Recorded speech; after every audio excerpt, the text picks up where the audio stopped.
ചരിത്രപ്രസിദ്ധമായ ആറ്റുകാൽ പൊങ്കാല മഹോത്സവത്തിന് ഇന്ന് കൊടിയിറങ്ങും. മണക്കാട് ശാസ്താ സന്നിധിയിലെ ചടങ്ങുകൾ പൂർത്തിയാക്കിയ ദേവി ആറ്റുകാൽ ക്ഷേത്ര സന്നിധിയിൽ തിരിച്ചെത്തി. രാത്രി 1 മണിക്ക് നടക്കുന്ന ഗുരുതി പൂജയോടെയാണ് ഉത്സവത്തിന് പരിസമാപ്തി കുറിക്കുന്നത്. മുൻവർഷത്തിന് സമാനമായി ഭക്തജനലക്ഷങ്ങളാണ് ക്ഷേത്ര സന്നിധിയിലേക്ക് ഒഴുകിയെത്തിയത്.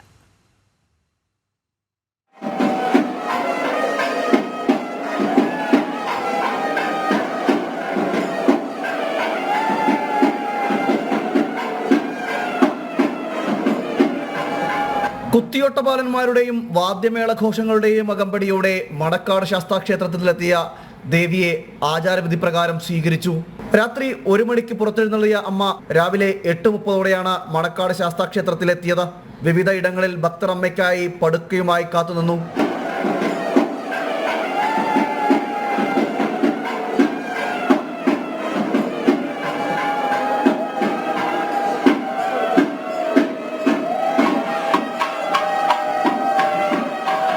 മണക്കാട് ശാസ്താവിന്റെ തിരുസന്നിധിയിൽ നിന്നും തിരിച്ചിറങ്ങിയ അമ്മ 12 മണിയോടെ ആറ്റുകാൽ ക്ഷേത്ര സന്നിധിയിൽ പ്രവേശിച്ചു.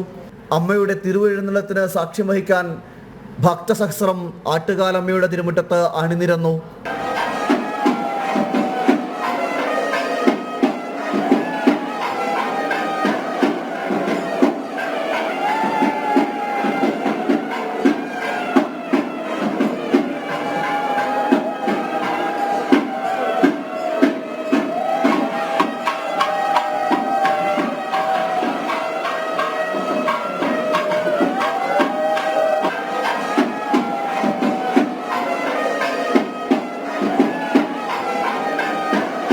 തുടർന്ന് കുത്തിയോട്ടപാലന്മാരുടെ ചൂരൽ അഴിക്കും.